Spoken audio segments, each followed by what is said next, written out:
నమస్తే సుధీర్ సార్. నమస్కారం అండి. గవర్నమెంట్ జాబ్ ఎవరైతే క్రాక్ చేయాలనుకుంటూ ఉంటారో, గవర్నమెంట్ జాబ్ తెచ్చుకోవాలనుకుంటూ ఉంటారో, వాళ్ళకి డిసిప్లిన్ ముఖ్యమంటారా? లేదు అంటే టాలెంట్ ముఖ్యమో అంటారా అసలు? టాలెంట్ వితౌట్ డిసిప్లిన్ అసలు ఎక్కడ వర్కౌట్ అవ్వదండి. హ్మ్. గవర్నమెంట్ జాబ్ ప్రిపరేషన్లోనే కాదు, మీకు ఎంత టాలెంట్ ఉన్నా సరే డిసిప్లిన్ అనేది లేకపోతే లైఫ్లో మీరు ఏ రంగంలో ఉన్నా సరే, హ్మ్. మీరు ఏ ప్రయత్నంలో ఉన్నా సరే ఆ ప్రయత్నం అయితే ఫలించదు. Okay. Discipline is at most important for any human being. Yes. Student అనే కాదు, ప్రతి క్యారెక్టర్లో కూడా లైఫ్లో డిసిప్లిన్ అనేది చాలా చాలా important. When it comes to competitive exam, talent ఉండి డిసిప్లిన్ ఉంటేనే సక్సెస్ వస్తుంది. లేదు అని అంటే మాత్రం సక్సెస్ చూడటం అనేది నాట్ పాసిబుల్. ఎలా అంటారు? ఆ డిసిప్లిన్ ఎలా మెయింటైన్ చేయాలి? ఆ కన్సిస్టెన్సీతో ఎలా ముందుకెళ్ళాలి అంటారు సార్? దీనిలో ఒక పర్సన్ అదర్ కేసు కూడా చూడాలి మనం. విపరీతమైన డిసిప్లిన్ ఉంది బట్ టాలెంట్ లేదు. డిసిప్లిన్ విపరీతంగా ఉండి కమిట్మెంట్ తోటి ఎవ్రీడే గ్రోత్ చూసుకుంటూ వెళ్తే you need not to be extremely talented.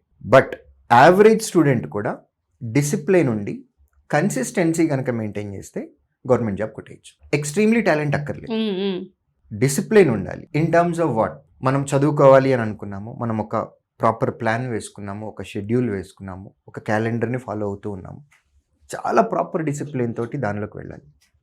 మైండ్ని అదర్ యావగేషన్స్ మీదకి పంపించకూడదు, ఆ డిసిప్లిన్ ఉండాలి. టీచర్ ఏదన్నా చెప్పినప్పుడు, లేదు మనం ఏదన్నా ఒక సోర్స్ ప్రిపేర్ అవుతున్నప్పుడు, మనకు ఒక స్ట్రాటజీ ఉన్నప్పుడు దాన్ని డీవియేట్ అవ్వకుండా మనం నమ్మిన సిద్ధాంతం ఏదైతే ఉందో దాని మీద ఫోకస్ పెట్టేటటువంటి డిసిప్లిన్ ఉండాలి. ప్లస్ ఇదంతా కూడా కన్సిస్టెంట్గా చేయాలి. మీరు ఒక 1 వీక్ చేసి మళ్ళీ 1 వీక్ బ్రేక్ తీసుకున్నాము అని అంటే మళ్ళీ మొదటికి వస్తారు. కాంపిటేటివ్ ఎగ్జామ్లో ఉన్న బిగ్గెస్ట్ డ్రాబ్యాక్ ఇది. మీరు ఎప్పుడైతే బ్రేక్ ఇచ్చారో మళ్ళీ పాత స్టేజ్లోకి రావడానికి మీకు ఒక టైం గ్యాప్ తీసుకుంటారు. అవును. ఎందుకంటే ఆ ఫోర్స్ మళ్ళీ ముందుకు వెళ్ళాలి అని అంటే మళ్ళీ బ్యాక్ వెళ్ళాలి, రివిజన్ చేయాలి, అదంతా రావాలి. ఆ కన్సిస్టెన్సీ అనేది మెయింటైన్ చేయాలి. ఇదంతా కాంపిటేటివ్ ఎగ్జామ్ అండి, పోటీ ప్రపంచం. మనతో పాటు కొన్ని లక్షల మంది పోటీ పడుతున్నారు. పోటీ ప్రపంచంలో మనకి మొదటి 10,000 మందికి ఉద్యోగాలు వస్తాయి. ఇన్ కేస్ 10,000 నోటిఫికేషన్స్ వస్తాయి, 10,000 వేకెన్సీలు వస్తాయి. 5,000 వేకెన్సీలు వచ్చినాయి అని అనుకున్నాం. ఈ పోటీ పడే అందరిలో మొదటి 5,000 మందిలో మనం ఉండాలి.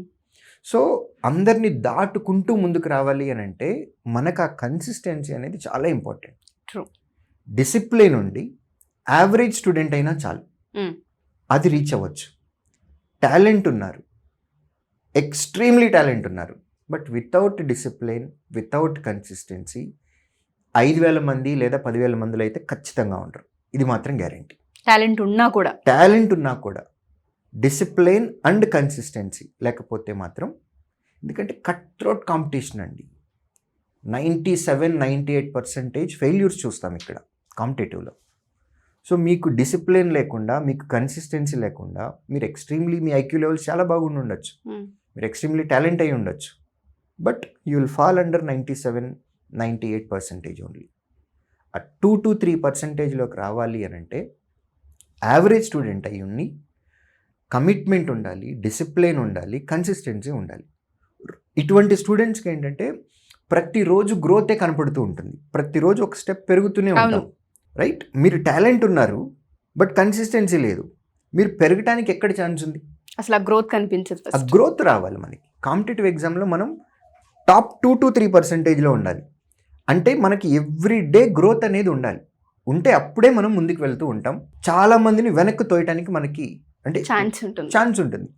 మనం వెనక్కి తోస్తున్నాము అని అంటే మనం ముందుకు వెళ్తున్నాం అని అర్థం. ఆ ముందుకు వెళ్ళాలి అని అంటే డైలీ గ్రోత్ అనేది కంపల్సరీ. కాబట్టి consistency and discipline are at most important. మీరు చెప్పినట్టుగానే డిసిప్లిన్ అనేది మనం స్కూల్లో ఒకలా చూస్తాం, కాలేజ్లో ఒకలా చూస్తాం, కానీ కాంపిటేటివ్ ఎగ్జామ్స్ అన్నప్పుడు ఆ ప్యాటర్నే వేరు సార్, అసలు ఆ పిక్చరే వేరు. కొన్ని సందర్భాల్లో అయితే 2-3 years అయింది ఫ్యామిలీని చూడకుండా ఉండి మేము అని చాలామంది స్టూడెంట్స్ ఫీడ్బ్యాక్స్లో నేను విన్నాను. డిసిప్లిన్ అంటే ఏంటి? ఈ కాంపిటేటివ్ ఎగ్జామ్స్కి ప్రిపేర్ అయ్యే స్టూడెంట్స్ ఆ డిసిప్లిన్ ఎలా మెయింటైన్ చేయాలి అంటే? స్కూల్లో డిసిప్లిన్ అంటే స్కూల్ డ్రెస్ వేసుకోవటం, షూ వేసుకోవటం, టై కట్టుకోవడం, నీట్గా హెయిర్ కట్ చేసుకోవటం, ఇవన్నీ ఉంటాయండి. కాంపిటేటివ్ ఎగ్జామ్లో వచ్చే డిసిప్లిన్ ఇది కాదు. డైలీ నేను ఈ క్వాంటిటీ చదువుకోవాలి, నేను ఈ చాప్టర్ సిలబస్ చేయాలి అని ఒక ప్లాన్ వేసుకున్నాం, దాన్ని పర్ఫెక్ట్గా ఎగ్జిక్యూట్ చేయాలి, అది డిసిప్లిన్. ఎవ్రీడే క్లాస్కి రావాలి. ఫర్ ఎగ్జాంపుల్ కోర్స్ కంప్లీషన్కి 3.5 to 4 months టైం పడుతుంది. డిసిప్లిన్ ఇన్ ద సెన్స్ ఒక్కరోజు కూడా అబ్సెంట్ అవ్వకూడదు, అది డిసిప్లిన్. ఒకరోజు అబ్సెంట్ అయ్యారు అని అంటే remember you are losing 1 mark. మెయిన్స్లో 200 మార్కులు అండి, కోర్స్ 4 months అని అనుకుందాం, 120 days, రైట్? హాలిడేస్ తీసేసి 100 working days. 100 working daysలో మేము 200 marksని కవర్ చేస్తున్నాము అని అంటే you tell me each day is equal to 2 marks. If you miss 1 day class, you are losing 2 marks. So you have to prepare like that. మీ mind అలా పెట్టుకోవాలి. Discipline అంటే 100కు 100 రోజులు attendance పడాలి. డిసిప్లిన్ అంటే క్లాస్ రూమ్లోకి వచ్చిన తర్వాత టీచర్ ఏం చెప్తున్నారో అదే అర్థం చేసుకోవడానికి ట్రై చేయాలి. జేబులో నుంచి ఫోన్ తీయకూడదు, మెసేజ్లు వైబ్రేట్ అవుతూ ఉన్నాయి, ఇవి కాదు డిసిప్లిన్ అంటే. ఫోన్ని సైలెంట్లో పెట్టడమో లేదా అసలు స్విచ్ ఆఫ్ చేయటమో, ఇది డిసిప్లిన్. 3 గంటలు క్లాసులో కూర్చుని క్లాస్ వింటున్నామా, మనసా వాచా కర్మణ మన మనసంతా కూడా టీచర్ చెప్పే కంటెంట్ మీద మాత్రమే ఉండాలి, ఇది డిసిప్లిన్. అది దాటి మీరు ఏదైనా ఆలోచిస్తున్నారు, మైండ్లో ఏమన్నా రన్ అవుతున్నాయి అని అంటే డిసిప్లిన్ లేదని అర్థం. ఎవ్రీడే ఎగ్జామ్ రాయాలి, అది డిసిప్లిన్. ఎవ్రీడే ఎగ్జామ్ రాసిన తర్వాత దాన్ని అనలైజ్ చేసుకొని అందులో మీరు చేసే మిస్టేక్స్ ఏవైతే ఉంటాయో వాటిని ఇంప్రూవ్ చేసుకోవాలి, అది డిసిప్లిన్ అంటే. ఎగ్జామ్ రాస్తున్నాం, ఈ రోజు రాసాము రేపు రాయలేదు, కన్సిస్టెన్సీ లేదు, డిసిప్లిన్ లేనట్టు. కన్సిస్టెన్సీ మెయింటైన్ చేయడం కోసం మనకి డిసిప్లిన్ కావాలి. ఎగ్జామ్ మాత్రమే రాస్తున్నాం, బట్ దాని అయిపోయిన తర్వాత దాని గురించి మనం ఏమీ పట్టించుకోవట్లేదు, డిసిప్లిన్ లేనట్టు. డిసిప్లిన్ ఉండటం అంటే నా దృష్టిలో ఎగ్జామ్ రాయాలి ఎవ్రీడే. రాసిన ఎగ్జామ్లో మనం ఏ తప్పులు చేశామో ఆ తప్పులను చెక్ చేసుకొని మళ్ళీ రెండోసారి చేయకుండా ఉండాలి. నా దృష్టిలో కాంపిటేటివ్ ఎగ్జామ్లో డిసిప్లిన్ అంటే ఇది. ఎవ్రీడే మనం ఏ టైంకి లేవాలి అని అనుకున్నామో ఆ టైంకి లేవటం డిసిప్లిన్. ఎగ్జాక్ట్లీ. మనం ఏ సిలబస్ అయితే చదవాలి అని అనుకున్నామో అది చదివి పడుకోవటం, అది డిసిప్లిన్. ప్రతి నోటిఫికేషన్కి నంబర్ ఆఫ్ వేకెన్సీస్ తోటి సంబంధం లేకుండా అప్లై చేయటం డిసిప్లిన్. అప్లై చేశాము అని అంటే దానికి శ్రద్ధగా చదువుకొని మన 100% ఎఫర్ట్ దానికి పెట్టి చేయటం discipline.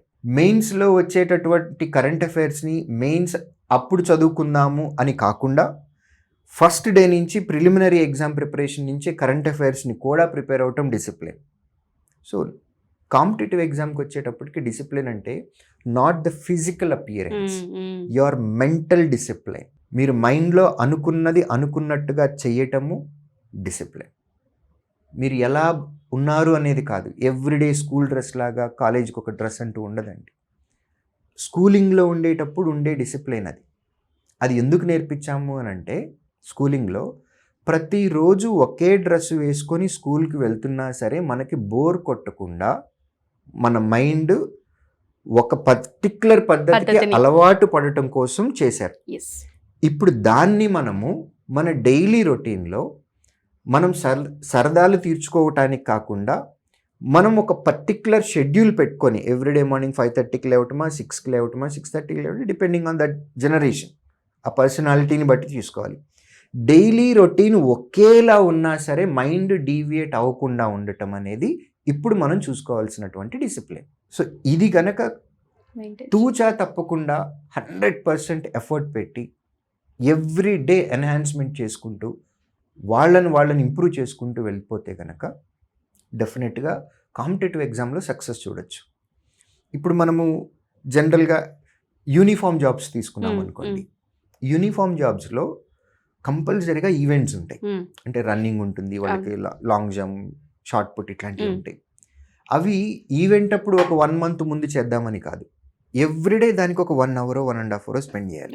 Physical activity day miss అవ్వకూడదు. ప్రతిరోజు లేసేటప్పుడు ఇవాళ కొంచెం సేపు ఎక్స్ట్రా పడుకుందాము అని కాకుండా ఏ రోజు కూడా నేను ఈవెంట్స్ మిస్ అవ్వకూడదు, ఏ రోజు కూడా నేను క్లాస్ మిస్ అవ్వకూడదు, ప్రతిరోజు నేను ఎగ్జామ్ రాయాలి, ప్రతిరోజు నేను ఇంప్రూవ్ అవ్వాలి. ఇలా ఎప్పటికప్పుడు ప్రతిరోజు ఇంప్రూవ్ అవుతూ ఉంటే కనుక కాంపిటేటివ్ ఎగ్జామ్లో 97-98% మెంబర్స్ని దాటి మనము ఫస్ట్ 2 to 3% పడవచ్చు.